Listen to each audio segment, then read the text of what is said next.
Yes, hello guys. Over the few days or few weeks I've been working around Europe and mostly Finland, visiting football clubs and also trying to learn what it takes to make a transfer from the sporting directors and to the recruitment team.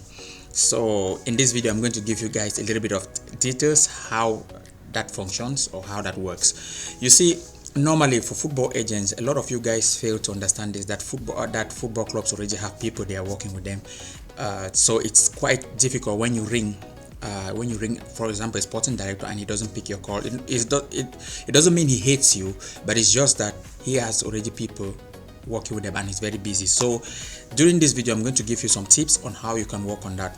So after working around a lot of football clubs and learning tips with how to network with them, this is what I found out. So the first thing with you guys is the problems that you have to first eradicate or eliminate is don't just ring a football club. Don't just ring a sporting director without not having anything to say, or don't ring a sporting director saying, well, I have this player, he's very good and he's skillful, if you take him he's going to be the next Messi.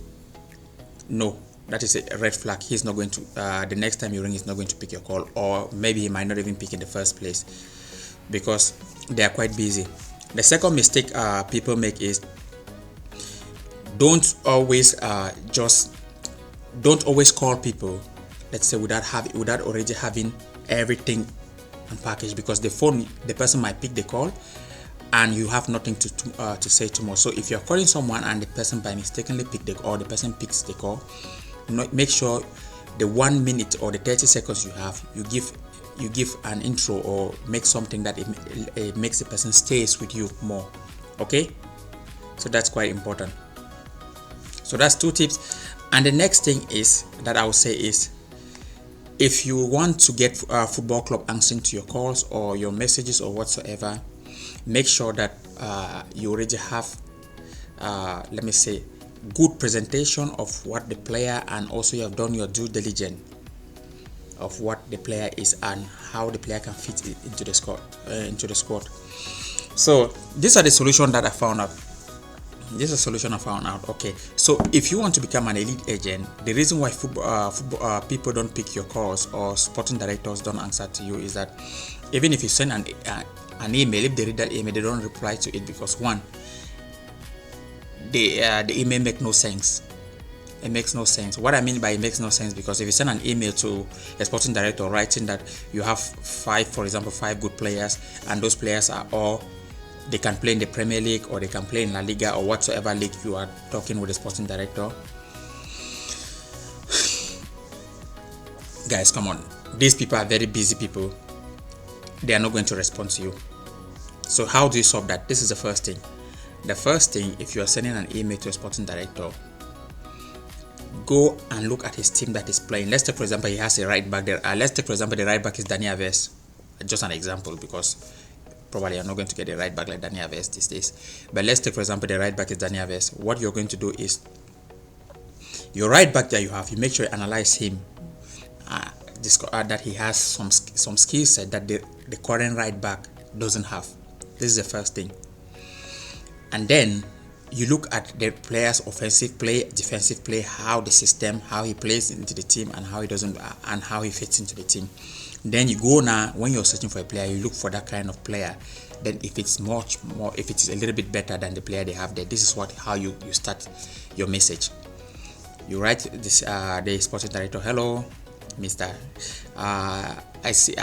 For example, you watch their last game. Let's give an example. Like what I always do, you say, I watched your last game and I discovered that you have a right back, and I think that he got substituted in the 60-something minute, but of play, and you actually lose the game because of maybe 1 or 2 mistakes from him. But he's still a good right back. But what if you think of this option? And the option, you say, you put now the scouting report or whatever, you say that it's scouting that the sporting director also can check and see that those things are authentic. So you say, for example, offensive play, key passes, defensive play, build-up play, he partakes all this. Let's take, for example, you do all those things knowing that at least it's going to match, that is exactly what that team wants. This is how you create value, because this is what we call, when you're talking to someone, provide value before you ask for anything. So here you're providing value for the person, because the person sees like, this person actually is useful, this player is useful to our team. There you can now start talking. There you can see that, okay, he might reply you back, because you know why? Because he has seen that he will have value with that player. So this is how you break into the system. This is when you know nobody. This is where you know nobody. This is the first time. This, you know nobody, and you are sending an email.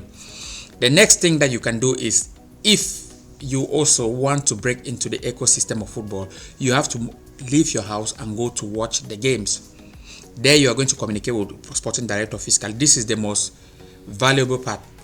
You are going to go with some people are not going to reply you, but if you go to 5 people, at least you'll get 2, and you just need just one club to believe in you, and that one club can start asking you that, do you have a right back, do you have a left back, do you have a striker, all those things.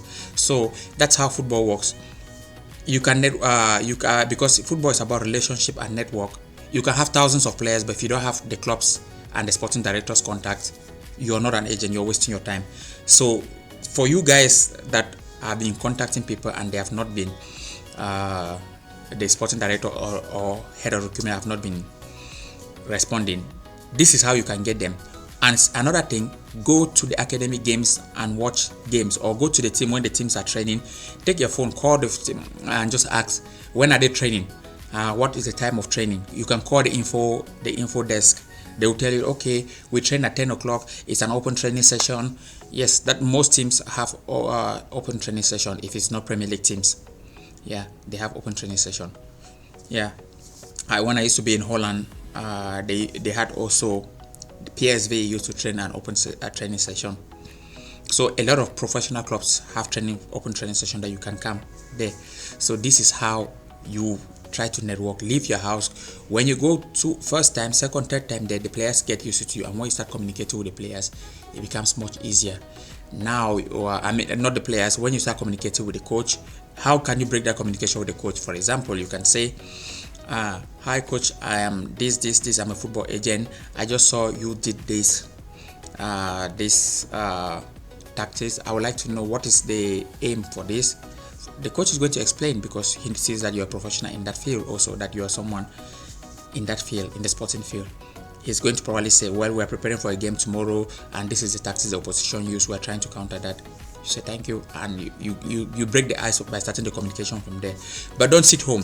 So these are most valuable things I can give you guys, that leave your home and go to watch the games, or write messages in a way that you provoke a response. You actually do your homework also. So this is how you build your network. And when you do this to many football clubs, within a year or so, or 6 months, you get contact of many people. Yeah, let's take for example, this is one of the things many people always do, and also I learned this from a mentor who was teaching me that always move out of your house. It's easy for most people to just sit online and try to call a few numbers. Sit at home and try to call a few numbers, and when the phone doesn't go through, or when the number doesn't go through, you say, that's normal. No, create that time to go out. Also sacrifice that time is going to help.